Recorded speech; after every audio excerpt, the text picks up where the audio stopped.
G'day guys, how you doing this week? I must say I am getting absolutely fed up with not having a place to store my lathe chisels. They're currently all sitting in this box off to the side of my lathe, and it just does my head in digging through trying to find the chisel that I need. So I've been thinking about different designs for a stand for all of my chisels to fit into. Now I have been thinking about this project for some time, but this space is rented and I'm not allowed to drill holes in the walls. Ideally, I'd like to mount it up eyesight height for me so that it's on the wall, I can pick what I need and just grab it off. But I just saw a post on Pinterest where someone had their stand mounted to their lathe stand, and I thought to myself, I've got a Jarrah workbench as my lathe stand, so I could just screw some wood onto that. So at the moment I literally have no plans drawn up. I have no idea what shape or form this will take, but I think I'm just going to dive straight in and try and make something. So last week my neighbour gave me a heap of these. Now I think they're like from an old bed frame or something. He didn't want them anymore, so I've got a stack of it and that's what I'm going to use. So let's try and draw up a plan as we go and get something cool made. And just to add a degree of difficulty to this project, well, not difficulty, more so pain in the ass.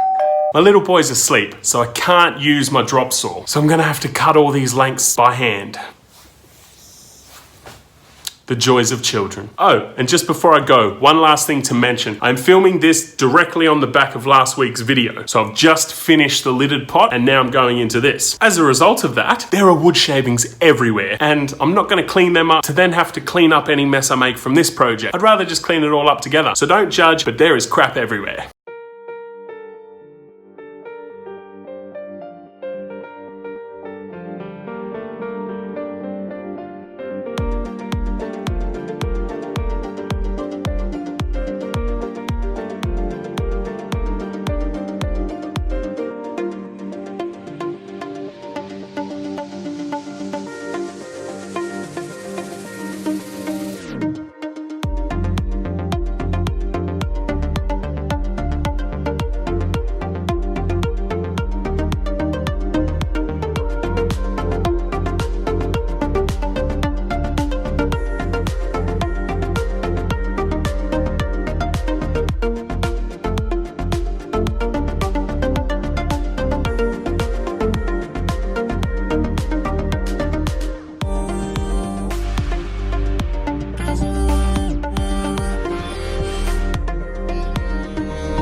Yes, this is looking great.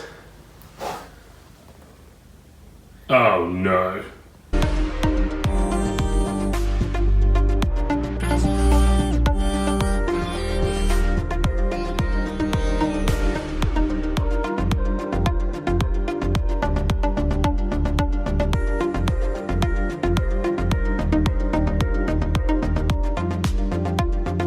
Well, we started out with nothing, we ended up with something, so that's always a positive. Let me take you over to have a look at this thing. So as you saw, we just used the Forstner bits to cut out the grooves. I then had to use the hand saw to line all of those up to create a through passage for the chisel to go into. A few bits of offcuts here and there just to mount it all onto my lathe bench. This isn't pretty by any means, but it is practical for what I needed it for. Now, all my chisels are easily accessible when I'm turning. All I've got to do is bend down and pick the one that I want. I can see them all on display. way. Now, I also miscalculated the amount of chisels that I had, so in some of the slots we are doubled up on chisels, but I've already gone through and put the ones that I don't use as much towards the back, so there's not a lot of fiddling around when I'm going for what I need. Also drilled a hole in the side of the right hand leg so I could put my spur drive in there when I'm not using it. I also put an occupy strap around the front so that if I have any unsteady pieces on the lathe and the bench does wobble a bit, none of the chisels are going to fall forward and hit me in the legs. I think the occupy strap beats having a solid piece of wood there because it is stretchy and I can just move it to easily get chisels out if I need to. You may see this project pop up again in the future because I'm probably not done with this yet. I don't exactly know how I'm going to continue on it, but I'm sure something will pop into my head. I'll want to hang something here or there, or I'll buy another chisel and need a spot for it. So this probably will be updated in the future. But for now, it's going to solve an issue for me. So guys, thanks for checking out this video. As always, check out our socials, Instagram, Facebook, Patreon. All the links are down below. Don't forget to subscribe for all our future content. We have videos coming out every single Friday, and I haven't missed one yet. So enjoy your weekend, and I'll see you next Friday.